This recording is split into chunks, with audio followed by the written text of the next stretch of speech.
Check one, check. Check 1, 2, check 1, 3. Measuring a winter's day, I only find it slips away to gray. This is Schmitty, and I got another episode for you of Talkin Schmit. Today on the show is Archer Braun. This kid's a phenom on and off the skateboard. And currently he's living up at Ramona's vert ramp. But before we get into the interview, a couple quick things that I hope you all take note of. First and foremost, stop dying. My dead guy shirt collection is almost needing a second drawer. Stop it already, please. Let's just live for a while. Everybody, come on. We can do it. February's the shortest month. Let's all get through February. How about we start there? Thank you. Second, Tim McKinney, Jeremy Fish, skateboard deck. It's here. We finally got them after months of, it ain't easy getting decks these days. Anyway, we made 50 decks. I gave 25 of them to old Tim, and we're going to be selling 20 on the website this Friday at high noon Pacific Standard Time on TalkinSchmit.com. These are art pieces. They're collector's items. They're wall pieces. And most importantly, closure for my old friend, Timothy Donald, who left the biz with this logo some 16 years ago, never thinking this day would come, but it has. I met up with him at our old double-sided curb last weekend. We got a few board slides in. He got a fucking NBD. He just came up with some new trick. The guy is still ripping.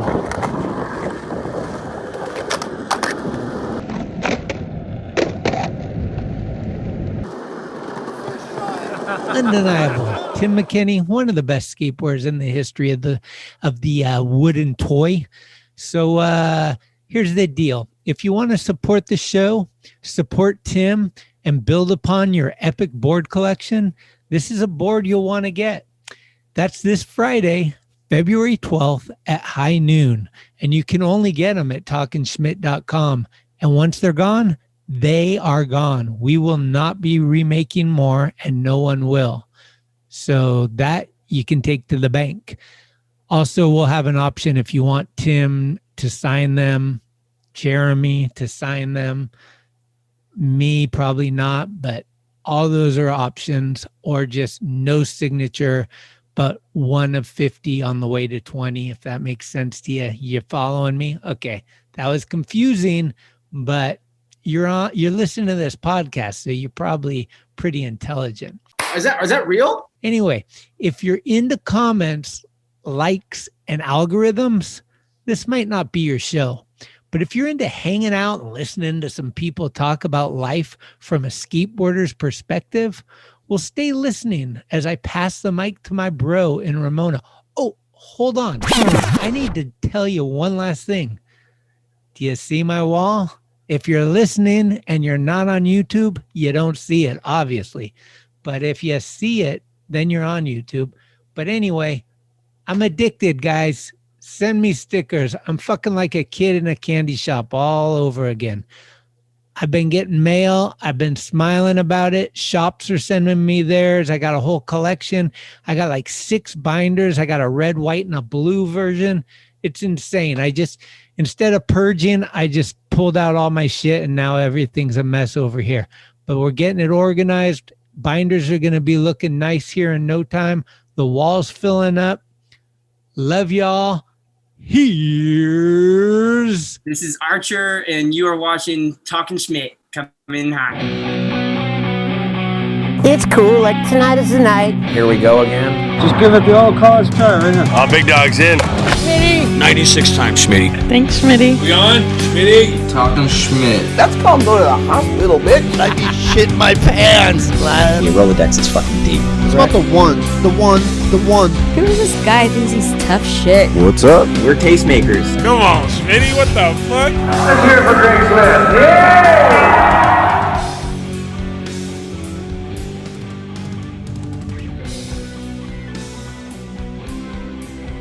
Hello. Good morning. Where are you? It's so dark. Oh, I know what's going on. All right. You got to take the tape off your camera lens. Yeah, you already knew what was going on. I'm trying to keep the FBI off my back, man. How you doing? Good. Sick. Freaking stoked. You got a sick setup there. That's the booth. There's the little booth, man. I made my own little background, put up some shop stickers on this side. Clean.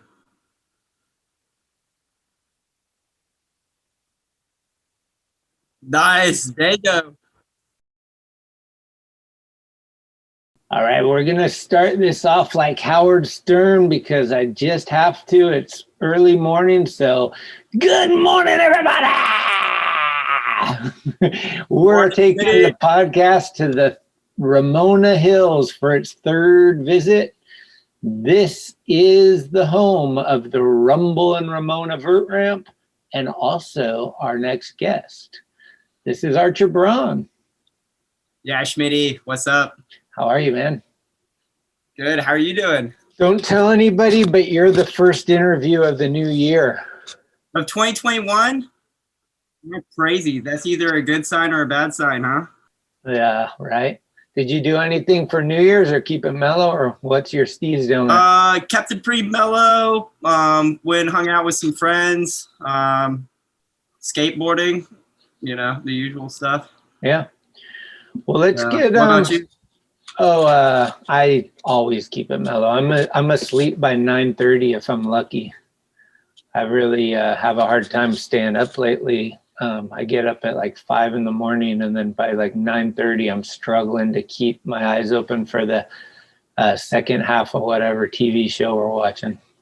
Oh, you're on that Navy SEAL lifestyle, huh? Yeah, except for not so much Navy, just more SEAL. But let's get some background info on you. Where are you born and raised? I was born in Ann Arbor, Michigan. Lived there for about 7 years and got my first skateboard for my 8th birthday. And then we were hightailed it to Florida and spent about 4 years there. And then we moved out here in California. How old were you when you moved to Cali? Probably about 12. Oh, okay. Yeah, my mom was just like a woman on a mission with a career, and each move that we went, it kept getting better for skating, so I wasn't complaining. So you were skating pretty early. What got you into it?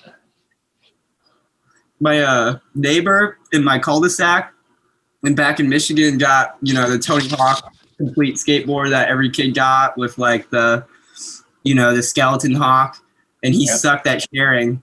So like I was just like asking for it, and we're from Michigan. My parents didn't know anything about it, so they just like, oh, that's that's hoodlum stuff. Like you don't want to do that. Like they had no idea what was going on at all, and neither did I. But I just kept being annoying, and eventually I lobbied them to a skateboard. What was it like when you first started skating? Like, what were you just cruising around like the sidewalks and stuff, or were there skate parks, or what was it like?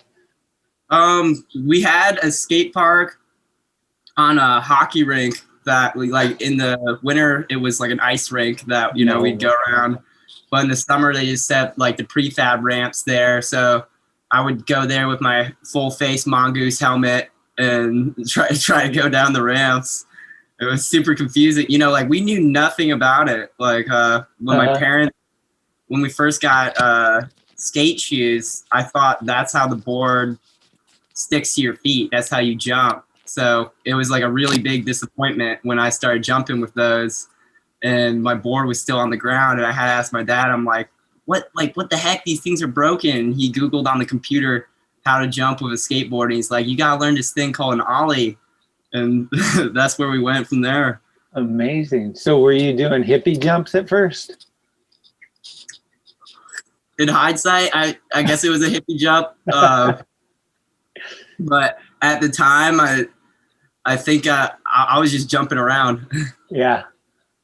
Did you ever see those? There was a something else in Thrasher a long time ago, and it was a skateboard, but it had trucks, but instead of wheels, it had basically like ice skate blades. So that each truck was on an ice blade, and you could like skate on ice, basically.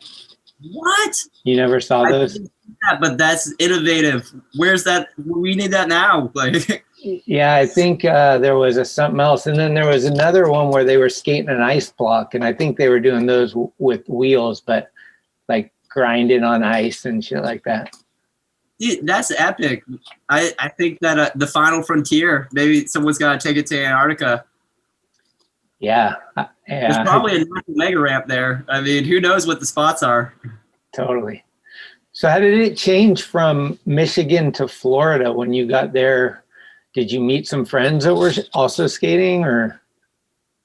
Yeah, there was this, we didn't really know how lucky we were, but we were in Gainesville, Florida, and they had this like 6-foot tall mini ramp with steel sheeting, and it maybe went on for 40 or 50 feet. So it was a pretty darn big mini ramp, and like the kids there like actually kind of knew what was going on. So got some insight into that. And Phil Hajal had a skate shop called Fluid Skate Shop right there in Gainesville, and he sold me like my first complete. And like when you get that real board other than the Sports Authority board with like the real bearings, so that's that's like having the ski skate in Antarctica. It's a game changer.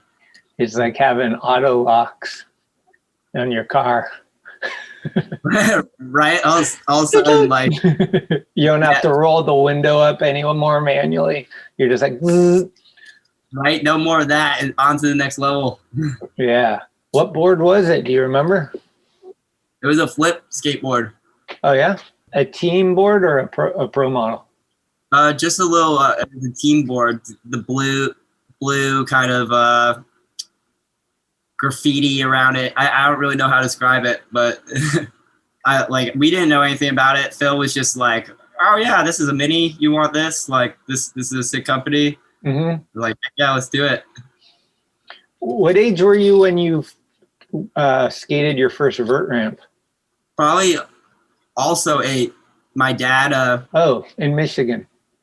In Florida, when we first moved there, in Vans, in Orlando, they had the Vans skate park. They used to have those all over the place. Mm-hmm. I remember walking up to that thing for the first time, and I was like facing the ramp, so I see like the U of it, but I couldn't see the top. The top was out of my vision, and I had to like lift my head up and scope out the whole thing. Like, what the heck? Like, I thought the ramp back in Gainesville was a vert ramp. Everyone's calling that a vert ramp, and then all of a sudden it's like, it goes there. That's insane. What was that one, like 12? Yeah, probably 12 or 13. I had an extension on it, and I would just, I guess that's the cool thing when you're 8. There's no even goal or anything. So I would just pump it and pump it and pump it and pump it and pump it and pump it and pump it and pump it. Right. And then one day, Phil and actually it was Neil and Frazier were there, and it was so fired up that I had to drop in, and it's been going since then. Who was it? Neil Hendricks and Mike Frazier. Oh, really? Yeah, they were like, that was like when I was figuring out who those guys were, and I just saw them doing their thing because, it's a rare skill set. Not that many dudes are doing it. Yeah, most guys, we were kids, we're sliding down it, and then these dudes were like, what the heck, just insane. Yeah. So you saw those guys, and then you were motivated to drop in for the first time? Yeah, because I've been pumping it, so I've been paying the fence. Could you grind? I could not. Well, could you turn, or were you just going fakey? I could kick turn, but not at the coping. No, that's all I had. What was the first drop in like? insane. I mean, life changing, like life changing. You pulled it? Yeah, I think I like kind of like had a squirrely like commit fall, and then the next one I pulled, and then I just kept pulling it. Arms up or keep it mellow? I don't remember. Definitely huge smile, and definitely I was so stoked to like go up there and hang out on the deck with those guys and feel like I was like part of it, like you know, because I was used to like just watching like those dudes are amazing, and then to just be involved all of a sudden, it's just like whoa, like what's up, Mike? So did you kind of gravitate towards the ramp more? Like after you did that, were you like trying to get there as often as you could and skate that as much? Oh, definitely. We go up there on the weekends. My dad was like the ultimate skate dad. You know, he saw we loved it, so he supported it. We'd drive up there, watch Star Wars Episode 3 on the way up, skate from 10 a.m. to 10 p.m., get popcorn chicken at Sonic, and then watch Star Wars Episode 3 on the way back. Oh, damn. Which one is Episode 3? Revenge of the Sith. Oh, The Nar one. Okay. Yeah. Before this new bullshit, man. Fuck. Did you just watch Mandalorian? I haven't seen that. I'm out of the loop. People are telling me that that one's got some quality, which is a relief because Star Wars is something I love, and I feel like Disney. No, you have to do yourself a favor and watch Mandalorian. It's so good. It's like they finally figured it out and did something like honorable for the franchise, you know? Really, honestly, Schmitty, that's a huge relief to hear right now. Yeah, because I know that last movie they made where Luke wasn't even Luke. It was just like, what the fuck happened to Luke? He's like telling jokes and he's just like this different guy, and you're just like, huh? Right? It was so weird. I was like, this is like so burnt, yeah, it's like all burnt out Luke. Like, yeah. My fiance, she's not really into Star Wars, but she went along with me and she couldn't understand. She's like, what's going on? I was just like, this is pissing me off. I was getting like, dude, I had a violent reaction like that too, because you know, like I'm a huge freaking fan. Like that's a big part of the reason like I like skateboarding. Like you can maybe be a Jedi, you know, in a small capacity, you know, like you're flying, you're like hauling, you know, and for like them to come and do that to my childhood. I mean, frankly, like there should be some regulations on this or something. Like once it's dead, it's dead. You can't revive that. But you know. Oh well. Man. So how old were you when you moved to California? How long were you in Florida? I was in Florida for about 4 years, and then when I was 13, we were here in California. And were you going to school the whole time? Yeah. You know, just normal elementary school. It was pretty cool moving. You know, you get a fresh start every time. You get to like, oh, I was a dick there.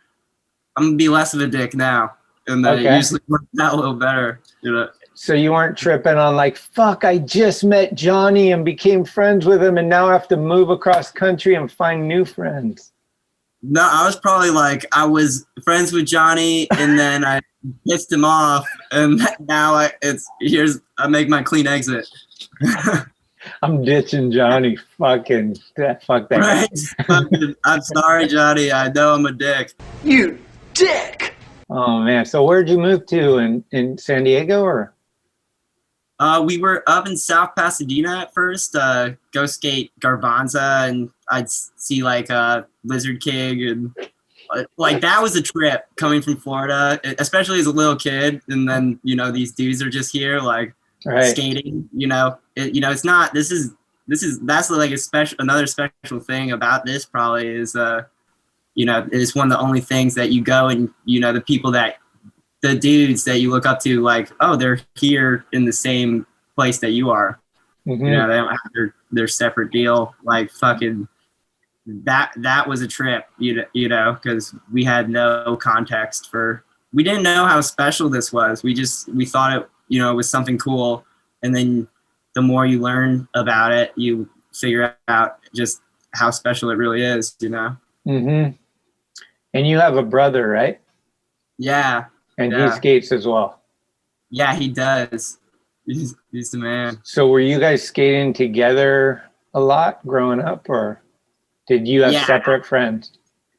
No, we would definitely skate together, but I was the one, like, I was obsessed, you know, and would be like, let's go. And he would come and hang out and do his thing. Much more of a free spirit. So who were some of the guys, like, as you started figuring out like the industry, or like, you know, seeing skate mags and videos, who were the dudes that like you wanted to put a photo of on your wall, or like see a video of them? Like who are the dudes that hyped you up? Navarrete and Hewitt, for sure. The first like video that I got, and I studied, I got sponsored by this shop out in Florida, and he gave me I don't know if it was 20 or 30 years independent tour video. And I mean, those guys were like skating the stuff that like I wanted to watch, and it was, you know, just insane. And then coming out here to California, I would go skate combi a lot, and those were like two of the only guys that, you know, as a little kid, they'd be like, what's up, and talk to you, and, you know, like make you feel like part of the session. And so it was like, oh hell yeah, like I'm following what those guys are doing. Right, like good on and off the board. Yeah, I mean, it's just amazing, like you know, like how many dudes are, I mean, everyone's doing their thing, they're focused, but a lot of guys are tunnel vision and don't have the time to talk to a little kid about their skating. But like the dudes that do, like you're changing lives. Like people have no, you know, you have no idea the impact. Right. So did you meet Darren at the combi? Yeah. Damn. Yeah. Did you have a fan out situation, or were you like, what was that like? It was like, I'd seen him in that independent tour video. Mm-hmm. So like I was kind of putting two together, like, oh, that dude's a pro skateboarder, but like I was still pretty ignorant as to what was going on, so I wasn't like tripping. But then I think I ended up tripping more over time. Like my fan out it just grew. So sick. And so that was like you were around 13 or something? 12? Yeah, 13. And then you've ended up moving down to what? Where did you, San Diego area somewhere, right? Yeah, kind of Poway, kind of eastern San Diego. And that's where we've been. That's where your parents are? Yeah, my parents are no longer there. They're in other parts of San Diego, but, you know, we're all here. And now you live at where the vert ramp is. Yeah. How's that going? Yeah, that's another trip. Like right outside your window it's the back of the ramp. Right, and you know the board workshop and the car restoration, and Jake Brown, he's got the Beat Lab going, and the mini ramp, and it's honestly it's insane. You know, Jake Doomey's one of the most amazing people that I've ever met personally. Mm-hmm. Fucking rad dude. Hell yeah. And then Jake Brown. And then Jake.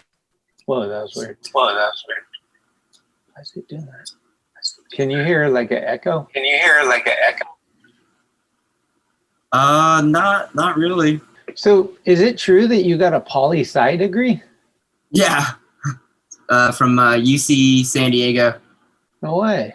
Yeah, that was a crazy, you know, that was a little bit of luck and opportunity. Probably skated more in college than in high school. What was college like? Actually, fucking awesome. I mean, people, I hear people talk smack on it all day. Like, what's the point of this? But I mean, if you get the opportunity to go and you dive into it, like, college is where it's at, man. Like, you know, I mean, maybe like if you find something that matches your interests, like I was leaning more towards, I don't know, I like people and stories. So like, you know, political science is the science of people, everybody working together. An individual person is unpredictable. The larger action of nations and larger entities is fucking unpredictable too. But, you know, we're still going to pretend it's a science. Probably any political science professor would be pretty pissed off that I said that. Hashtag, are you okay? It's exciting. Things are happening. You see this shit with the Capitol, dude? That was fucking insane. Dude, how did they get that many off-work actors to fucking barge in there like that? I heard that all those dudes are on IMDb. Really? I have no idea. I'm just not watching the news. That was a conspiracy theory I heard, was like, oh, that was all planned. That was scripted. No, that was complete insanity. Like, dude with his feet up on the desk, and the what are they called? QAnon dudes with the makeup and the fucking horns on it. Like, it was like fucking Mad Max, dude. The Road Warrior was filmed in 2021. You know the movie Road Warrior, like Mad Max with I know Mad Max. Mel Gibson. The year that took place is this year, 2021. No fucking way. How fucking crazy is that? It's absolutely crazy. I mean, some of these things like that book 1984, like, you know, like the whole idea of that you have these telescreens watching you at all times. I mean, yeah, you know, luckily, like, people are still weird and allowed to be weird in 2021 and, you know, be themselves. But the infrastructure for something pretty crazy is in place. Yeah, how are we going to keep individualism and creativity with all these like judges out there? Like, it seems to me that one could say that with Instagram and Facebook and all these, like, everybody's able to make commentary now, and those are usually judgment statement. So what they're doing is they're minimizing the room of error, which is giving people, I think, reluctancy to speak out in a creative, individual way. People are very timid to like do interviews and talk like from the hip. They're more like, I do interviews with people all the time, and after we're done, it's kind of like, hey, did I say anything crazy? Like, if I did, take that out, you know, because right, you're so worried about this quote unquote cancel culture. Oh yeah. I feel like Schadenfreude is like the number one thing. Like, everyone loves to like kind of like celebrate other people's failure, and that's what needs to change 100%. Yeah, absolutely. I don't know, did they talk about any of that kind of stuff in political science classes? Like it's funny, comments and like cancel culture and all that stuff that's kind of like, I would say the last 5 years is probably like it's really made its impact more. Yeah, I feel like that's become it's really come on my radar probably in like the last year or two. The idea of cancel culture and the idea that, I mean, just kind of the realization that, like, I mean, these public forums like Instagram or Twitter really are not the right platforms to legitimately express yourself. I mean, because it seems to me like, you know, here we are like having this conversation, like I can see you, we're talking, like you can interject maybe a little bit. Right, we're accountable. Like my face is saying this, your face is saying that, but it's just like when you're just texting and then it's limited to 140 characters. I mean, fuck, Yeah. how the fuck are you supposed to grasp the intricacy of human communication? Right. And then like your name is Mike Johnson is in your mouth or whatever. It's like you're not even like, you don't even have an identity, but you start to build this following that becomes like a powerful thing. I don't want to get carried away with this topic because we can go like all of a sudden we're on YouTube and then we're like 6 days later we haven't slept and it feels like this endless circle that there's no answer to except for the hope that everyone can just recognize what's going on, but who knows? Yeah, faith is definitely. I have no fucking clue. I just, here we are living through it. It's 2021. This is the fucking big show. Like, you saw like that photo of that dude with his like gun just like pointed at that window, and that dude's face just like, just, I mean, this is happening right now. And I think that's like where skateboarding comes in. Like, thank God, get outside and feel some sun rays. Yeah. Maybe smoke a spliff, you know, feel that grind, like breathe a little, like get some. That's why it's like, yeah, I think it's like, it's valuable what we do. You know, like people as a skateboarder, you don't realize like the contribution that you're making just by doing your thing, you know, because you're out there expressing yourself and you're inspiring kids to get off Fortnite, you know, and like go do something that they're going like have a life adventure on. And yeah, it's fired up. Well, let's get back into skateboarding. What's your connection with skating on hallucinogens? Do you like doing that? Have you done it much? Yeah, I've probably tripped and skated more times than I could count, but then I've probably only tripped and not skated like a handful of times. Like always skating and doing mushrooms or some acid, maybe if we're feeling super radical. What does it do for you? Does it help loosen you up, or does it get you more creative with trying things, or does it just make things funner, or like what's the vibe?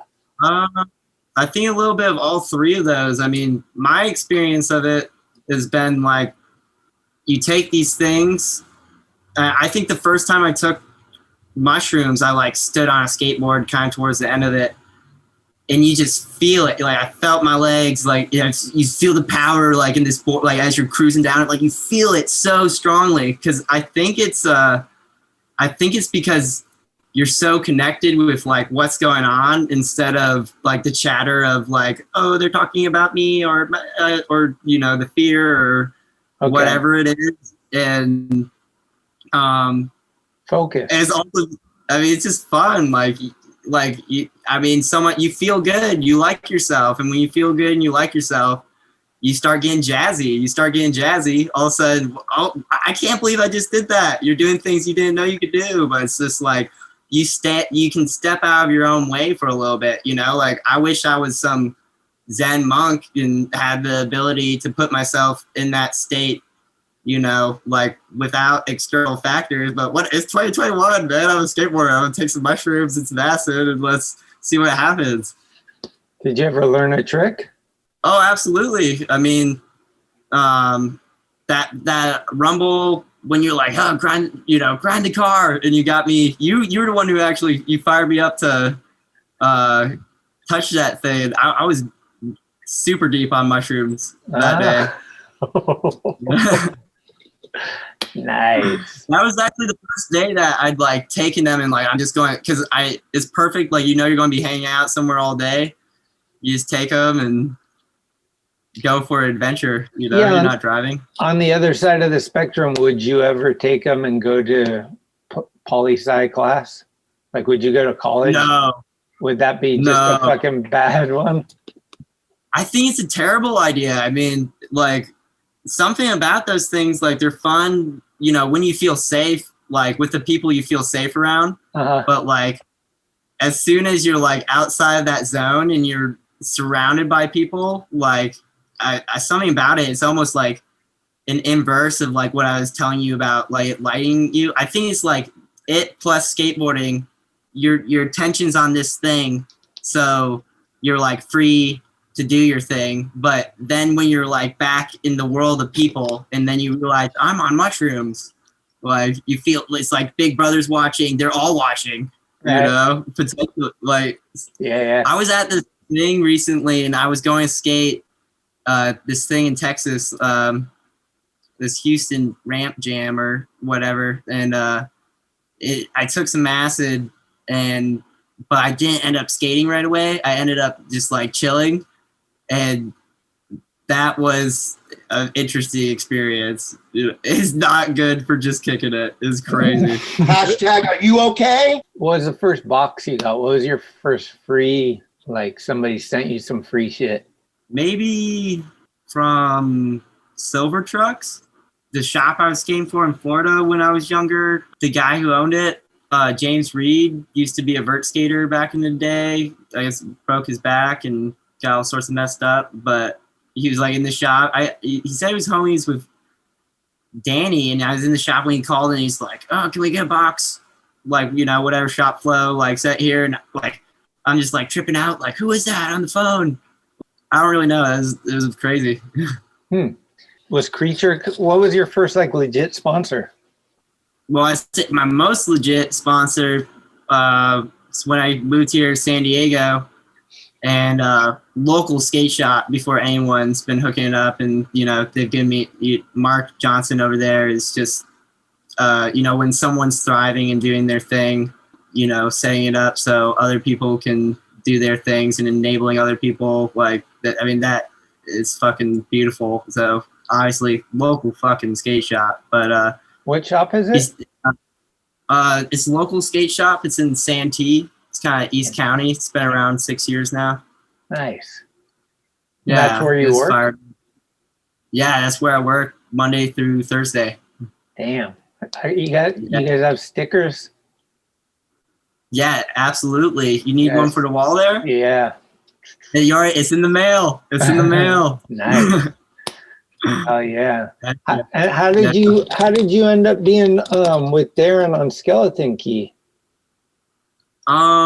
Just that must have been like a big deal for you.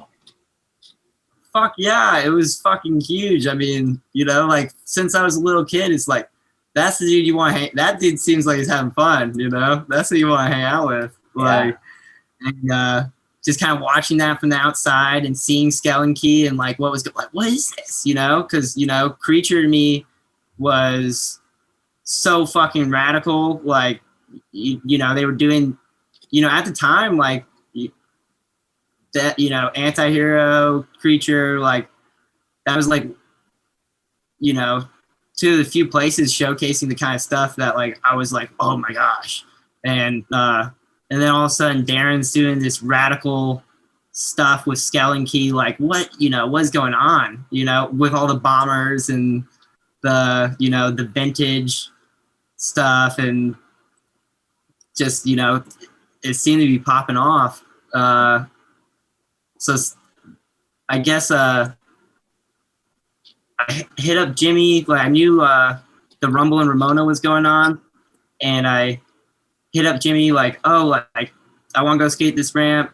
Can I go? Like I'd gone the year before and just watched. Like, wow, this is so cool. Like I really would like to like skate there and be a part of that, because it's just like this is it's like you're used to seeing vert skating in like a totally different context, and this was just like this like totally raw, like mysterious. What is going on? Like all these like super ratchet women and crazy tricks and like the gnarly dudes that you want to see, like and so I ended up going skating there, and that's kind of skating Rumble and starting to come out here. I got to hang out with Darren when I was a little bit older here, and then we started skating around, and it was just a go since then. Sick, dude. You went around the country, right? You went cross country on a little trip with, what was it? You, Darren, maybe Jimmy? It was Darren, Griffin. Oh yeah, Griffin. And it was Griffin and me, and then we picked up Darren and Josh Rodriguez in Michigan. Josh, what was that like? It was freaking crazy. I mean, like that's like when I met you, I think. When you guys got to the Berkeley ramp, or did I meet you? Yeah, before that? I think that weekend that we met was when Jimmy we were surprising him later, or not me, but those dudes were like surprising him with his pro board. With his pro board, yeah, and we skated the Berkeley ramp. That was fucking insane, dude. Like, again, just amazing. Like, give the dude like we go to this like military, hard and soft goods store, and we all like he's like get some sailing caps. That's it. Everyone just gets a sailor's cap. No one has any idea like what's going on. And somehow I don't even think Jimmy like even put it together, even when all of a sudden we're on this sailboat going somewhere, and they like pull out this like thing of ashes, and it written on it was like basically something like Jimmy's time as an amateur skateboarder. And they poured it out, and I guess it was some dude's actual ashes. And damn, I didn't know. But yeah, it was so heavy, and wow, you know, Jimmy going pro and being who he is fuck, dude. There's only one of that guy, and he's a phenomenon. He's the best. It's insane, like how that guy just sprouted out of somewhere and didn't skate that long before he was just like, whoa. Yeah, whoa. Yeah, dude. You know, because, you know, that dude's the metronome, you know, like skate, skate, skate, skate. And like, he just, you know, he's a fucking artist. Like, I think like the kind of vert skating I was used to seeing before, you know, like, you know, it's just like trick, trick, trick, trick, trick, trick, you know, super, like just try and out tech yourself.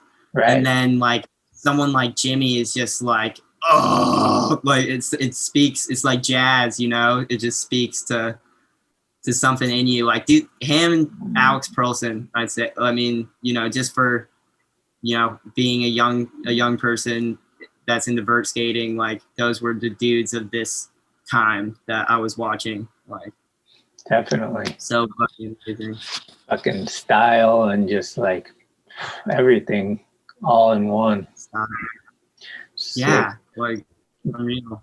Did you have like a highlight of that trip from Michigan to the coast? Like, was there like one place or one situation or anything that sticks out as like a hijinx moment, or just like, I cannot fucking believe this is happening, or something like that? Probably, just the little things, like being in Montana and we're skating this skate park in middle of nowhere, and there's some scooter kids there, and we're like, yeah, J-Rod. And one of the scooter kids is like, hey, that dude is named J-Rod too. And we just started calling him J-Rod too for the rest of the trip, Or on the earlier leg of that trip, Shay Donovan was with us because Griffin and I drove from San Diego to Michigan, and we dropped off Shay in Colorado. And then we met Darren and Josh in Michigan. But during that, I got given the nickname Adolf Kampler because I wouldn't let Shay eat some thin wheats without a chip available to seal the bag. So, I mean, I had that one coming. That's another thing. That's the thing about the road. I mean, you spend a lot of time with people. You know all about this. Like, you really get to know people, and you get to know yourself too. And it's a good experience. It helps you like chill the fuck out a little bit. You have some experiences where you're like, definitely. I don't know. Yeah, maybe that's part of getting seasoned, accustomed to what's going on here. Yeah, I mean, Darren and I have been on a few trips, like handfuls probably, but yeah, he's one of my favorites. He's so fun, and he's got a lot of information, so you can get good trivia games going. He's got a good sense of humor, so you're going to be laughing a lot. And when you get to the spot, he's going to fucking put all four down and start ripping. So it's like the total package. It's pretty sick. Yeah. What's your favorite Darren game? He's got a lot of games. I mean, the one that we do a lot is we did the skate trivia songs, like where you would play a song and you'd have to know like the video part. You know what I mean? Oh, like if you played whatever, fucking Selsky, you'd be like, oh, that's Mike Carroll or whatever, Trying to think. There was a few trips that I got to go on with Darren where Preston went too. And like Preston and I usually didn't get to go on too many trips together because we were both filmers. So back then there was only need for one filmer. Now you got 20 filmers and 2 skaters. But back then it was the opposite. You had 20 skaters and 1 filmer. Anyway, this one time we went to Orcas Island. I'll never forget it. It was one of my favorites. We're all in tents, camping, and everyone's kind of in their tent going to sleep. But Preston and Darren are awake still, and they're at the fire, and they're just going back and forth, like with these like, well, Preston, you know, you had a hot dog in the shower on a fucking skewer and a deer came in. Like they were just creating these crazy stories about anybody. Yeah, but Darren, this one time your girlfriend, she had hairy armpits and fucking like, it would just be like some shit like that. They were going back and forth. I can't remember the details, but like, I swear to God, I woke up in the middle of the night, like I was sleeping and I woke up because I was laughing so hard. Like somehow I was like asleep, but I was still laughing. Dude, those guys were fucking hilarious. They're talking about a deer chasing Darren with a hot dog out in the water, and the deer was swimming after Darren to the. It was like some crazy shit, dude. I was laughing, but no, it's always been good. Always fucking fun times. Usually, it kind of starts revolving around the area you're at. Like if you're in Montana, you start talking about Evel Knievel or like different things that kind of relate to that area. And then like the history comes out and who's the historian and what fun facts do you know and all that kind of stuff. Yeah, absolutely. What was the game that you guys played? Always we go like a restaurant. If you could have anything off the wall in here, what would you take? That's a clean one. Or the game, he'd say like 2 names. One's a pro skater or was a pro skater and one was not. Is it like a fake name? And you have to guess which one was.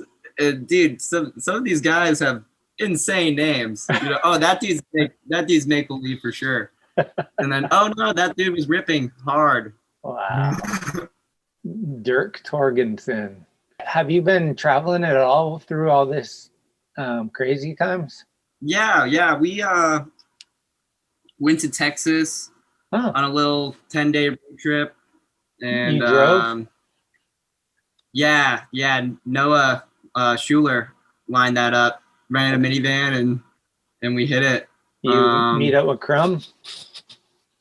We saw Crumb. I got to see him skate for the first time in person, which was pretty sick. That was sick. Like I got to understand, like, oh wow, this is, you know, style, but off the wall, it's fired up. It fucking fantastic. Yeah, fucking hell. Darren is on the phone with a question. Archer, what do you think of the color wheel? Would you consider black and white to be on a spectrum? Are they colors or are they not?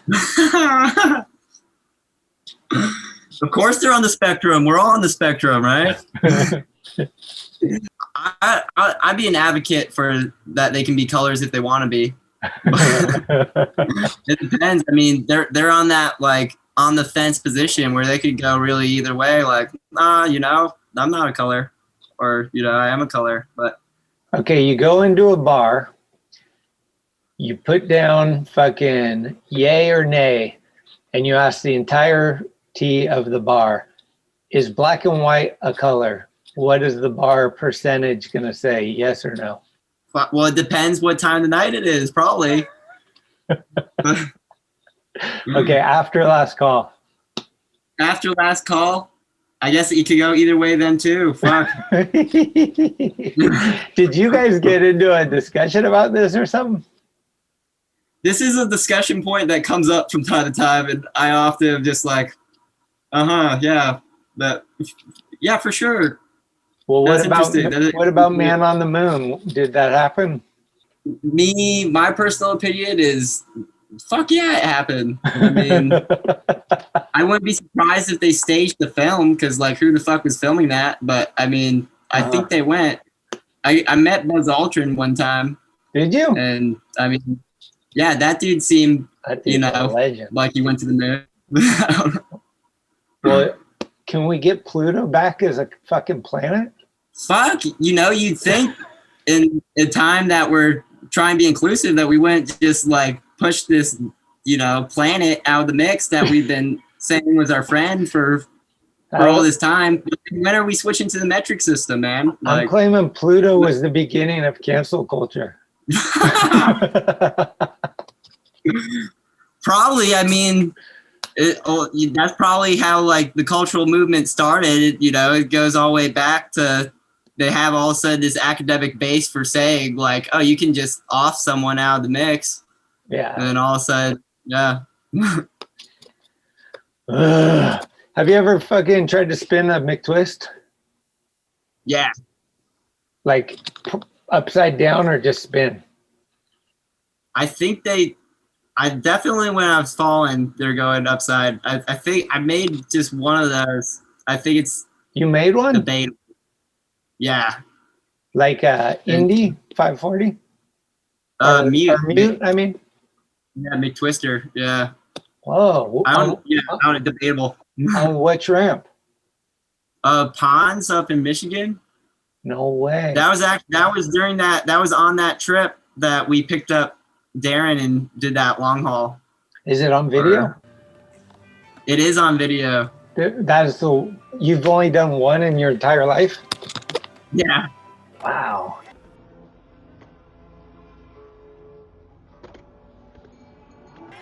Yeah, I never did one after. It's such a goddamn fascinating. Fuck yeah, it's terrifying. I mean, like, I don't understand like how these people do it. I mean, it's incredible. It's absolutely terrifying. Like for me, I think that was one of those tricks that I just have had a huge mental block on and just been watching people do them in my face for, you know, so fucking long. And, you know, we'll get back there hopefully. Have you tried any recently? We've been playing the nose grab game recently instead of the full upside down. Oh, just fucking spin a rooski? Yeah, I just grab the nose and yeah. So I don't know. I'm super bow-legged. I don't know if it's just a weird genetic thing, but my legs like do weird stuff, and so I gotta work with myself and stay open. Fuck. Shay's got him pretty good, right? Oh, yes. Does he grab the nose? Yes. Shay Donovan has one of the most beautiful nose grab 540s. Wow. Probably that's cruising around the scene at the moment. Phew. What was I gonna say? Fucking what's the shop like? Like how often are you working there? So I'm working 4 days a week, sometimes filling a little more if he needs me.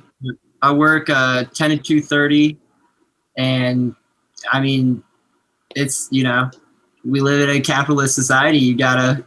You carry your own weight, and that's like the best way as a skateboarder. Like I can really think of doing it right now. Like is fucking amazing.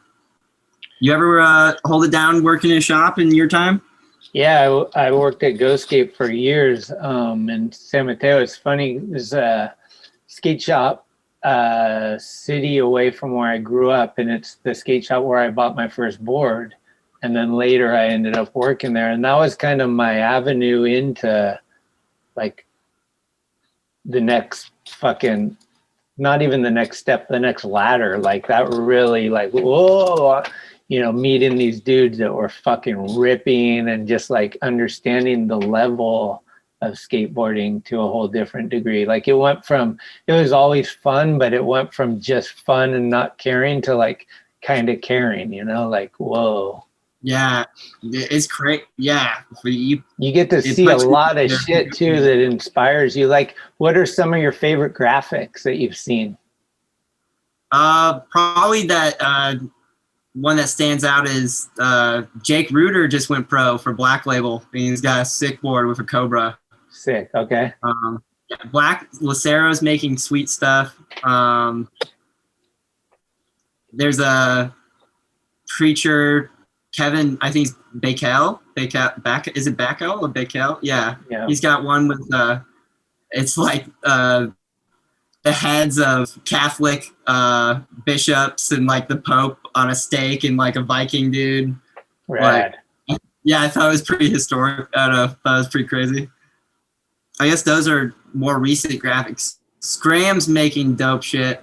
I think that's the cool part of living in the shop or working in the shop is just seeing like, you know, how many people are pushing a totally unique vision, you know, through that. It's all skateboarding. The decks, especially popsicles, do they really vary? But they're still different. And they're different to the kids and they're different to us. And totally.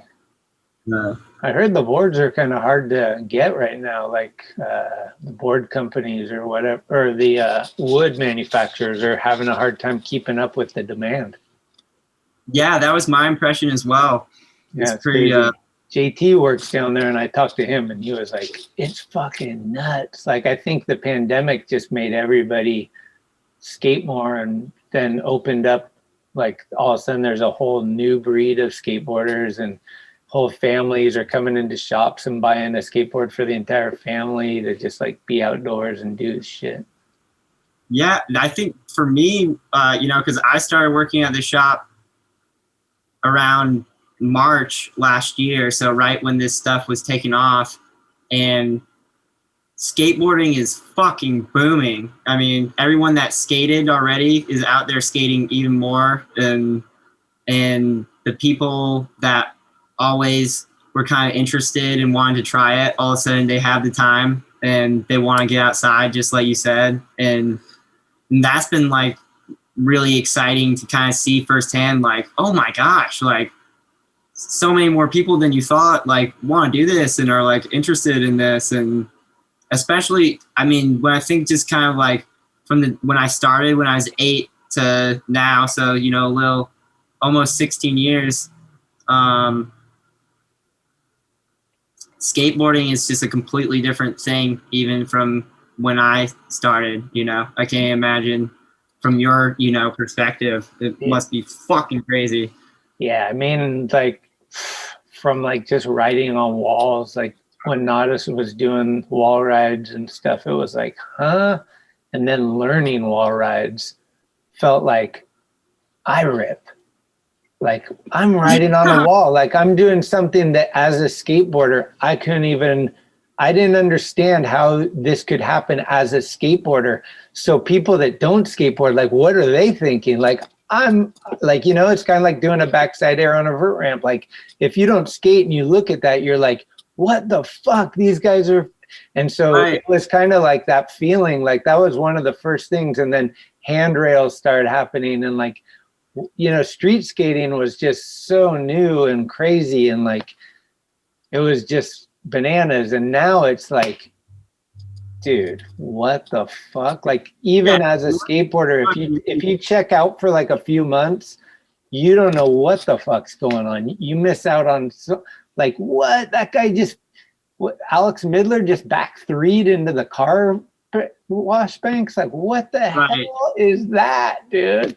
Like I said earlier, Jedi shit, you know, these dudes are like, if you don't know what's going on, even if you do know what's going on, you see, that is Jedi, that this is what a Jedi does, or a Sith Lord, whatever angle you're taking. I mean, but like whole, you know, it's fucking incredible. That's why it's an exciting time, because it seems like the rabbit hole goes so deep, but you can, like, there's so much more. Like, I mean, that's why I think people are excited about it too. It's not, you know, like soccer has evolved. There's always going to be a better soccer player, but it's evolved. Like this, you know, there's going to be something guaranteed that you and I are like never saw coming. Yeah. You know, and it comes. Yeah.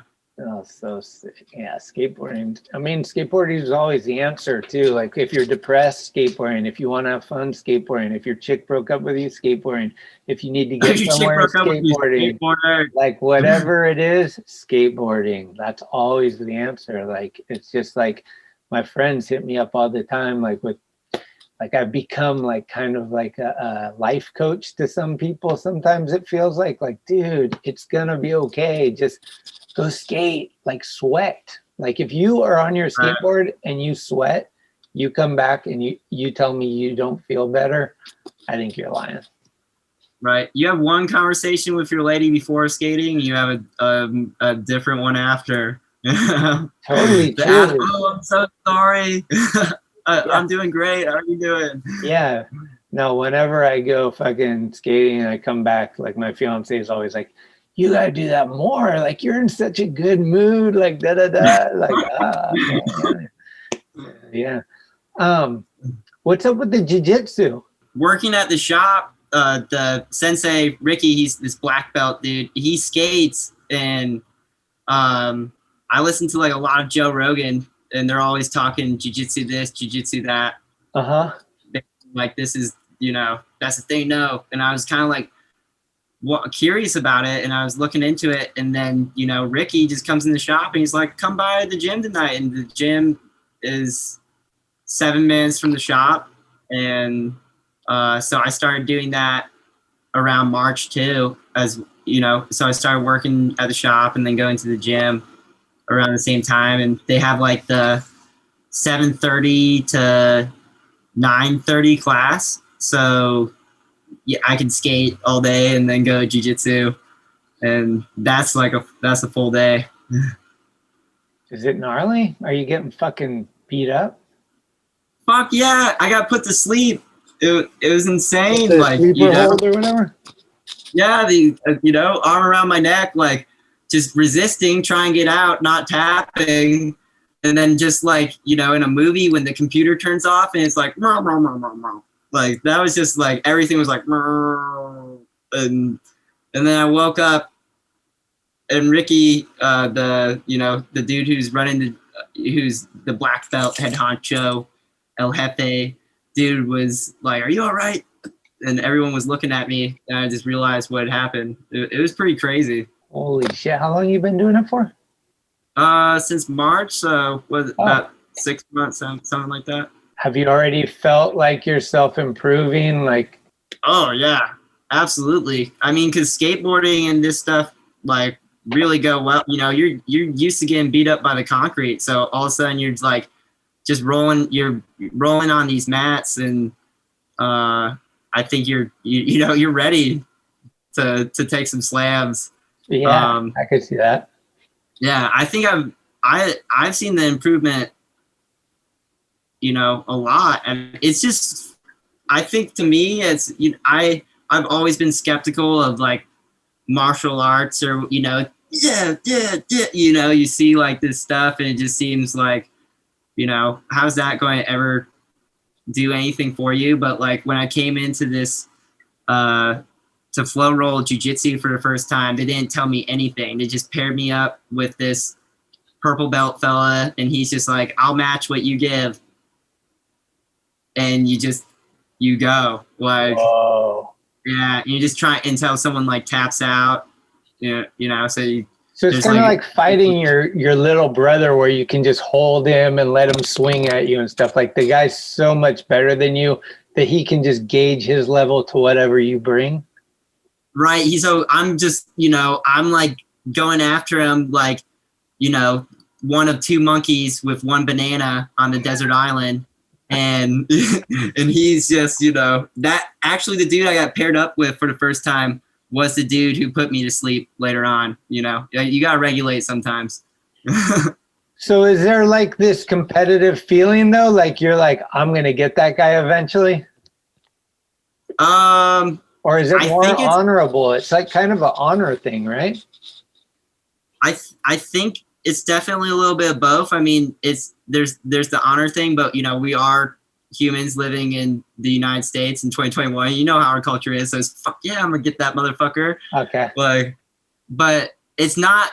I think what really the reason I stayed doing it was it seemed so skateboarding me. Like when I walked in for the first time, I walk in and they were already in the middle of a round of rolling. That's like what they call it, like the sparring. Mm-hmm. And you know, like people are like laughing and everyone's going super hard, but it was just like, it's fun. Like, you know, it's fun to test, you know, to do that. And that, like, you're learning skills that are just good to know is also a benefit. But more than anything, it's just fucking fun. Like, I totally recommend you gotta try it sometimes. I understand why people are wary, especially given the time, but you know, I feel comfortable going there and doing that. As a small community. It was smaller than skating, you know, it's just the people that go to that gym.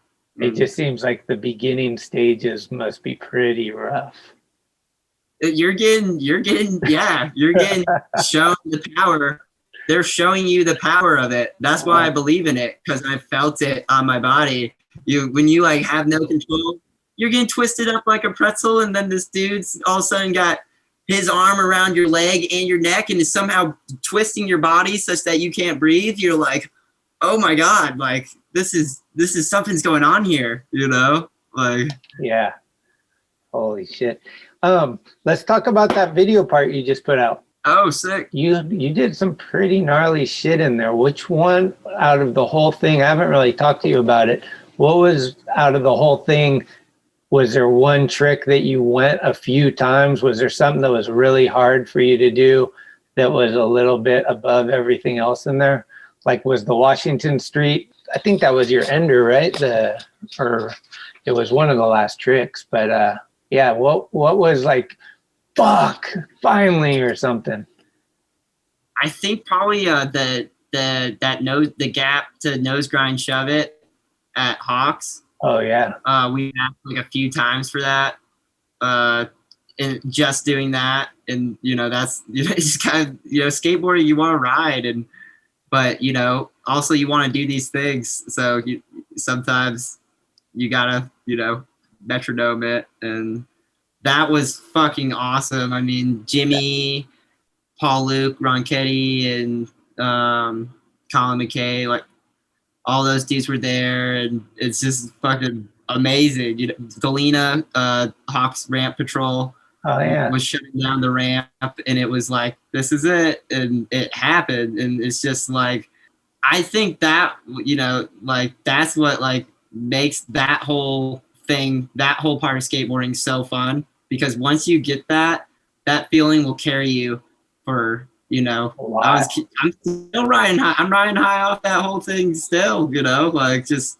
That was, you never did that trick anywhere before, right? I learned it at Hawks and just started doing it at the wall. And then, but that was just the gnarliest one that I've ever done. You're right. Yeah. That gap's pretty hefty. Yeah. I think it's the heftiest channel that I've skated probably. Pretty sick fucking Chris Gregson follow filming and ollie in that thing. Oh, really? Yeah, I think he has a line where he's follow filming maybe Tony Hawk or something, and the guy goes over the channel and Chris goes over it too with the camera. Is like, damn. I've seen that. Yeah. I was hoping that you were telling me that he filmed you ollieing it. No fucking way. I was thinking about trying to frontside air over it, and then, dude, it's just, that thing's big. Yeah. Hey, you see that video of Sky Brown? Oh man, her eating shit, or? Yeah. I mean, I didn't, you know, they cut it out. Yeah, but that, I mean, the nightmare is real. Fucking hell. So I think we're gonna get a rough cut out of it too. Is that the plan? Yeah, hoping Noah's working on it right now, so hopefully that's ready to go ASAP Prime. You know, Noah's a genius and he's doing his thing, so I just hopefully give him the space to do that. I know I can be annoying, but I'm trying my best, Noah. Noah lives at Ramona too? He does. Noah lives underneath the ramp, full on ramp troll status like for Chris the Gentry style. It like Protel Ramona, yeah. Stop party in the parking lot. Any other hotel is just a hotel. Oh my God! And what's the latest with Jake Brown's fucking game? It seems like everyone's making the rounds around San Diego. It's up here at the ramp. I mean, I don't know if it's ready for sale, but you know, you've seen it. You see the packaging. He's got like the dude with the Dude, dice. it's pro as fuck. It looks like Monday Night Football, like graphic or some shit. Yeah, and we heat it every party now. That's just like the thing. Like it was down making its way to Big Wednesday in Mission Beach. It's traveled around. I know that Clay Kreiner's got a table. No way. And we got a couple out here, and I mean, Jake's just the best in that game. Like it's just, I mean, he calls it the perfect combination of skill and luck. And I tend to agree with him, but you know, fuck. Hopefully, Enzo travels to the end of the earth. Dude, I forgot about that. Let's hear a little bit about Big Wednesday. That recent one just seemed insane. What, did they build a half pipe at Darren's or something? Yeah, we actually built it out here. You know, Jake Doobie spearheaded it. Noah is charging it up, building it. We made it out of steel, the steel frame, because it had to go up and go down. We were calling it the Tommy Hawk ramp because it was kind of had the same, you know, steel frame. But it's our, you know, ghetto version, and Jake and those dudes drove it out there, set it up, and you know, for Darren's 25 years with Creature, and that was insane. And I mean, I saw Evan Smith was out there. There was a lot of people, right? Programs. Yes, dude. Evan Smith, like, just like took these 2 skateboards and he stuffed them in this trash can, like, so that it was kind of like flat on the top of this trash can, and then there's a piece of masonite, and Pedro Delfino was holding it like all man ramp style, and Evan just like dropped off the back of the vert ramp down man ramp onto these boards, and he fucking made it. I mean, like I've seen that dude skate twice in person now, and I understand, because it's just off the cusp. Like we were at this pool in Escondido, and it was kind of like at the lowest level of these terraces, and up higher on this terrace there's like a desk just sitting there, and Evan just pushes the desk off the terrace so it's landing, you know, it's leaning up against it vertical, you know, probably like a story high, and he drops in on the thing, and it's just like, dude, like fucking skateboard. That's, you know, like we're talking about surprises, like, oh, you can just skate junk skating. That's a new thing, probably. I mean, it's probably not a new thing, but those man ramp videos are fucking cool. They're pretty. I think it's fun. They seem like they're having fun. I like the energy of it. Totally. But that thing started just like skating on the sidewalk by the beach, right? And then you guys, I mean, I've been seeing on Instagram, like there was a quarter pipe, then there was 2 quarter pipes with a channel, then there was a quarter pipe up to the house, then pretty soon it evolved and there's a half pipe. Like there's been like what, at least 4 or 5 Big Wednesdays, right? Yeah, I'd say it's been going on every Wednesday for like 2 months right now, and I would credit it to Wes and to Darren. You know, right, just because Wes moved right around the corner from Darren, right? Yeah, I think he's always been there, and Darren's always been there, and then just something happened as of late that they're like, you know, oh, let's skate, let's do this, and you know, one of the things that spawned of that is this Big Wednesday, and it's so freaking cool. Yeah, you got Danny Way out there. Are you fucking kidding? You know, like, are you fucking serious? Like, and he's skating this shit, and he's killing it, you know. Yeah, and Darren's killing it, you know.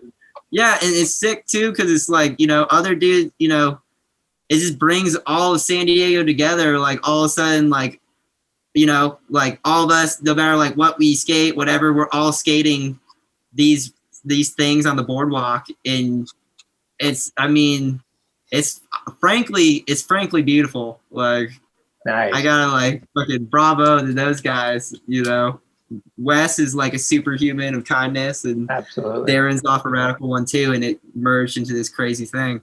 Yeah, it's not a surprise. I mean, those guys are epic dudes with fucking great energy, but it is really cool to see. And like I said, I got a little FOMO because I'm like, damn, that looks I need to be a part of that. That's like something, if you live down there, you're like, what are we doing this Wednesday? Like on Monday, you're already thinking about what's coming up and how we're going to spice it up and who's the guy we're going to invite this week that hasn't been a part of it, to like, you know, it's just building into this bigger than. Did the neighbors trip out at all? A little bit, but I mean, it's been, you know, it's surprisingly chill. Nice. It's all worked out.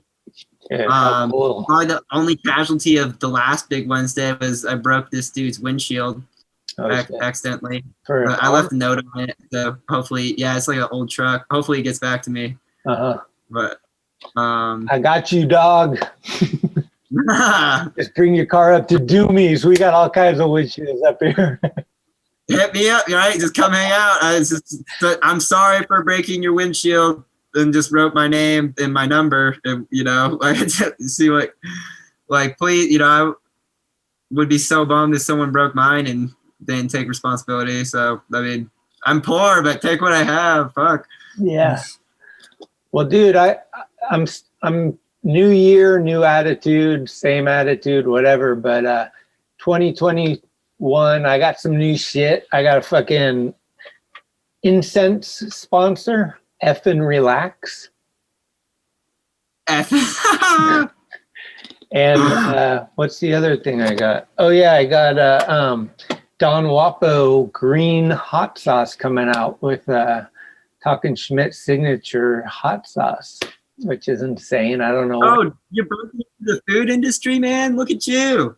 Yeah, so I'm, you know, I can eat some hot sauce and then fart up a storm and then burn my incense to hide it. Oh, mama. Dude, I think in economics that's called compliments, but not sure. You got anything you're, are you thinking about, like, I want to fucking get somewhere, I want to learn a new trick, I want to, I don't know, anything that, like, you got some goals for this year, or is it more just a life goal, or? I'd say it's pretty, you know, it's pretty loose. I'd love to make it back to Japan sometime because, I mean, those are some of the greatest people and greatest place. Is that your favorite place you traveled to so far? I'd say so. I mean, it was the most, like, unreal. And I mean, just to be somewhere where people give a fuck and pick up their trash is like a breath. Fuck, bless you, people. For you know, like, I'm not Japanese. I don't know, like, I'm sure it's ups and downs just like any place else, but it's like you go and eat 7-Eleven food and it's quality food that you can live off of. It, like, feels like they actually care about your health, and then the cashier is like nice and courteous and respectful of you, like they're glad that you exist as a human being, and then the road outside is clean and you're like and ready to skate. It's just, oh my God, like, you know, people do this different than we do it. And, you know, like, everywhere got its ups and downs, but, like, thank God those people exist and are doing their thing. Here comes the nice. Where's your favorite you've been? I've never been to Japan. I need to get there. Probably, I like San Francisco, you know. Copenhagen was really cool. Paris. In the U.S., Alaska and Montana are up there for me. I like kind of having that space, like just being on the road for like an hour to get to the next town and not having anything between you and that town is just so, like, at first it's kind of anxiety, but then after a while you understand that, like, this is kind of what life needs to be, is just like relax a little, like, you know, soak it all in.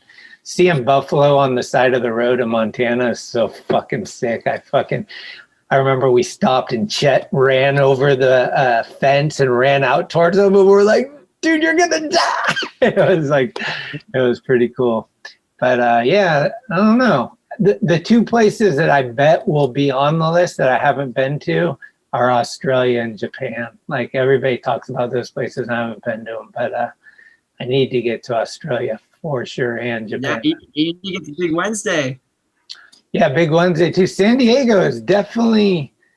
I'm gonna probably create some haters out there, but I don't like LA.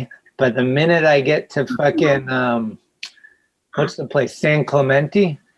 Once I get to San Clemente, all my anxiety leaves me. So basically, like, here's my drive.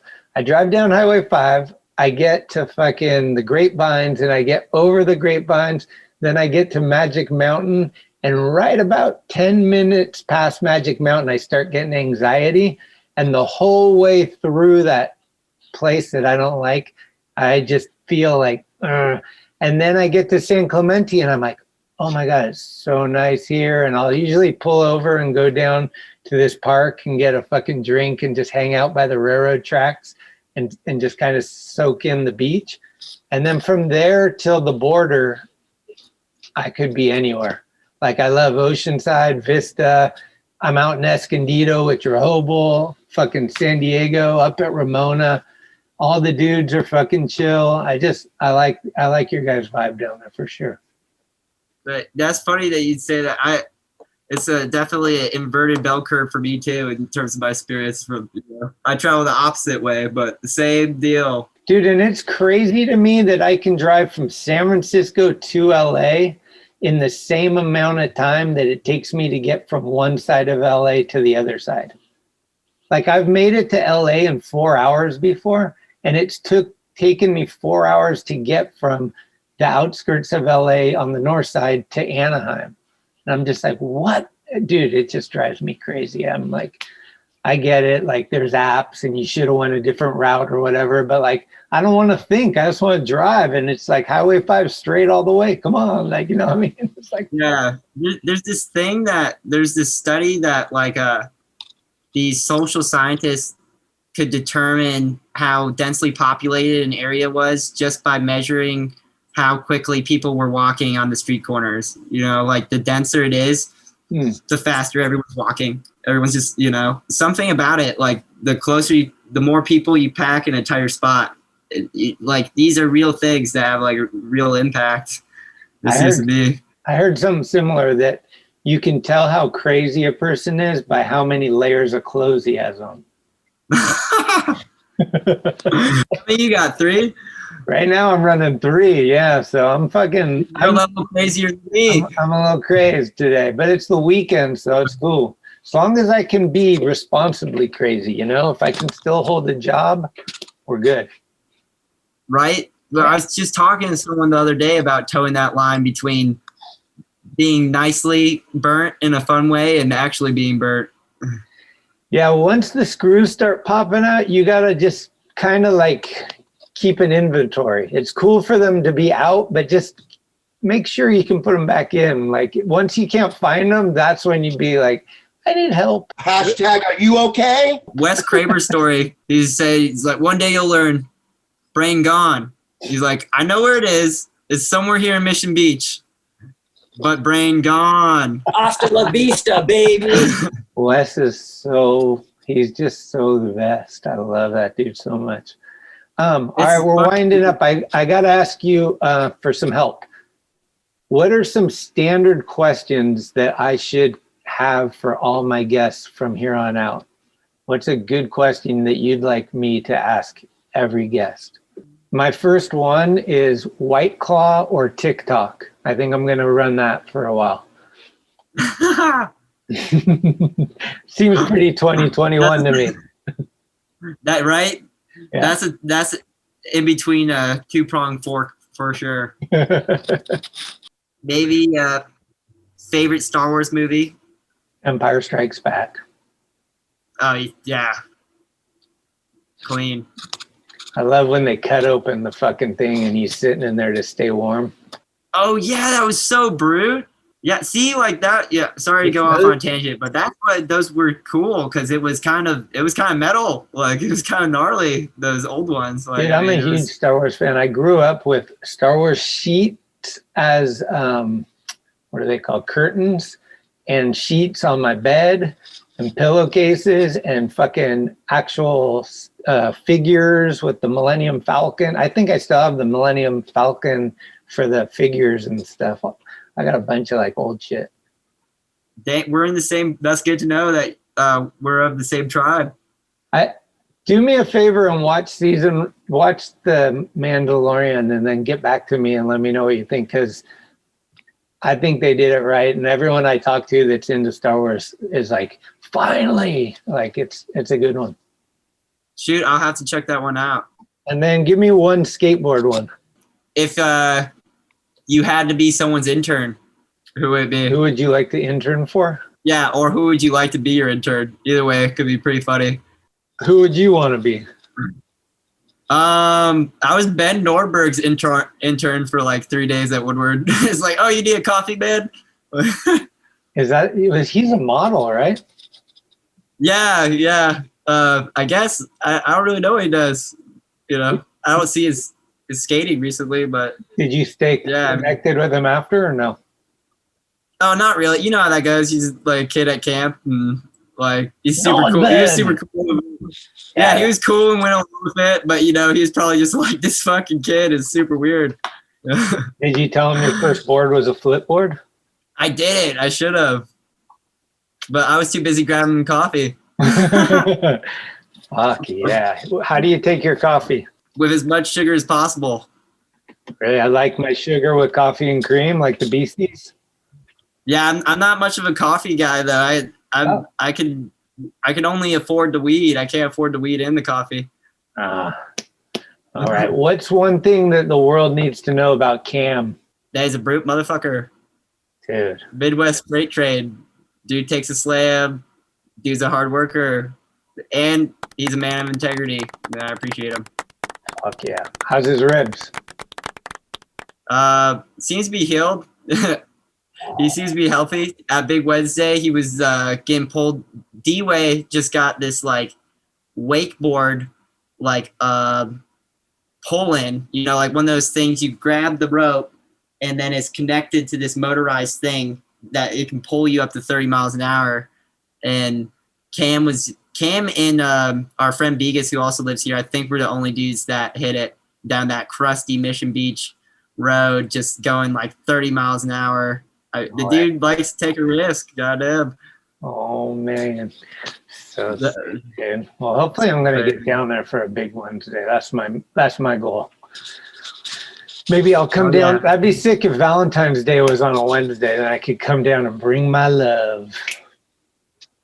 Right? You're on Mission Beach. The sunset's fucking incredible. Yeah. You know?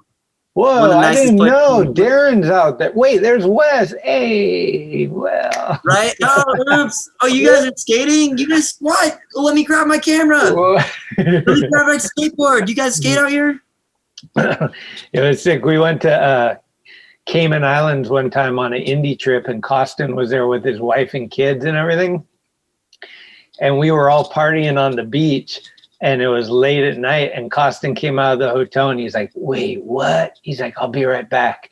I got to just tuck everybody in. And he like put the family down and came out and party with us. And I was like, respect forever. Like, I didn't know Costin like that. And when I seen that, I was like, dude, one of the dudes. That's so sick. Dude, handle it. What song should we play to take us the hell out of here? What's a good jam you've been listening to, or something you'd like to throw on here? Tangerine by Herb Alpert. I got Herb Alpert Records. Have you ever heard of Mahavishnu Orchestra? I don't think so. Check it out.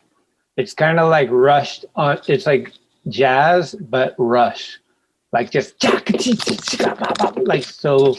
Instrumentally, like amazing musicians playing jazz at like a rapid, like kind of like, I think you dig it. It's kind of experimental and like you could trip out to it. Oh, crazy. What was that one more time? It's called Mahavishnu Orchestra. I believe that Billy Cobham is drums. It's kind of like an all-star band. I forget. Yeah, I'll send you a link to it. Heck yeah, thank you. I'll send you a link to that playlist. You're going to have to dig pretty deep to find something you like probably, but it's there. It's kind of like ice cream or chips. I struggle so hard to find one example of either of those that I don't like.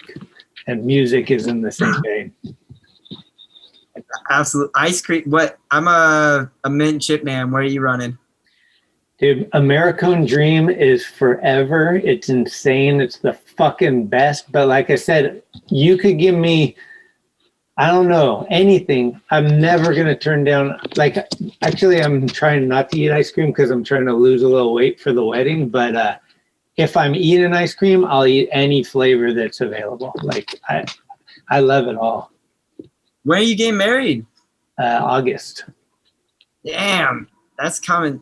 I guess we got a whole summer. Ways. What we're trying to do is we're planning for the wedding under pandemic times, but hoping that it's not pandemic when it happens.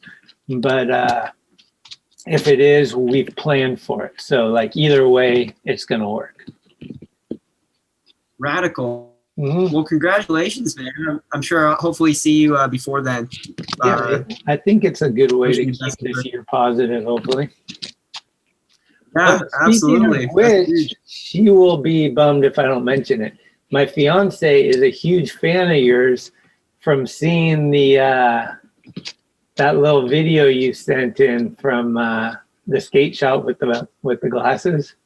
Oh, no way. She's like, who is that? That guy's awesome. Oh, and I was like, oh, that's my friend Archer. And she's like, oh, man. And then I was like, oh, remember Archer? I'm interviewing him. She's like, you have to tell him I'm a huge fan.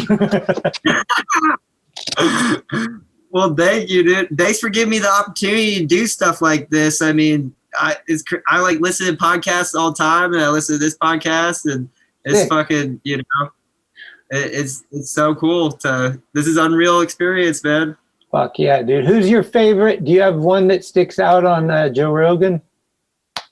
As far as a guest goes? Yeah, like was there one that was like for me, the Mike Tyson one was fucking epic. Oh, I love those ones. I'm not like I wasn't really ever really that into that stuff, but I love those ones. Like something about that dude's energy is just fucking amazing. Mm. But probably I think Paul, is it Paul Stamos or Stamets? Something like Paul Stamos. He's actually has like an academic background, but he's super into the world of mycelium and mushrooms and. Oh, really? Yeah. Rogan's really into that stuff, right? Like he's into microdosing and all kinds of stuff. Yeah. I mean, it's a pretty radical show. I kind of stopped listening to it as much recently because kind of part of the magic of the show is he has these incredible people on, he lets them talk, you know, but it seems like as of late, he's been starting to like block the flow. Like there was this one where he was on with the CEO of Whole Foods recently and was just being so argumentative with this dude. And like, it pissed me off, Joe. Do you eat meat? Not currently. Vegetarian, vegan, what? Pescatarian. You eat fish? I think technically. Yeah, I'll eat fish, but yeah, I took this class on climate change and just like I drive everywhere. You know, I'm skateboarding, going through all this wood and just I just figured you know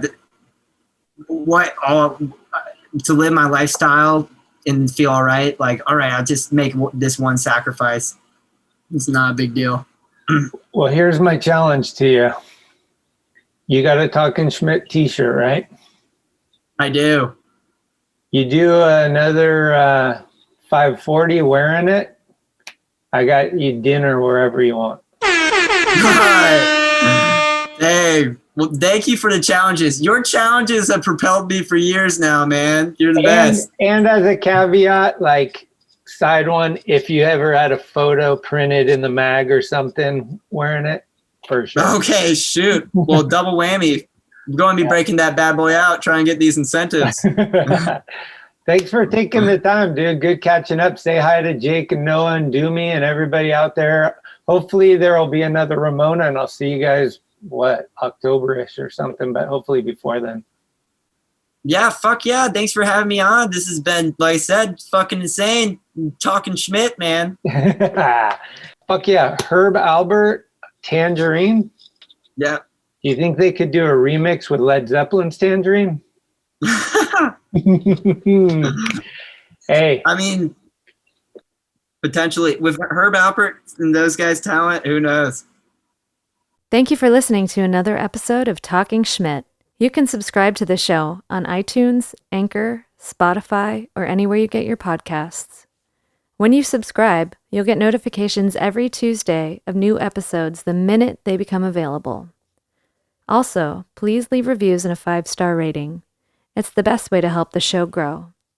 All of the episodes will always remain free, but if you would like to help support the show, you can do so at TalkinSchmit.com, where you can pick up some merchandise like t-shirts, beanies, hats, and stickers. The website has an entire archive of all of the episodes, with extra photos and videos.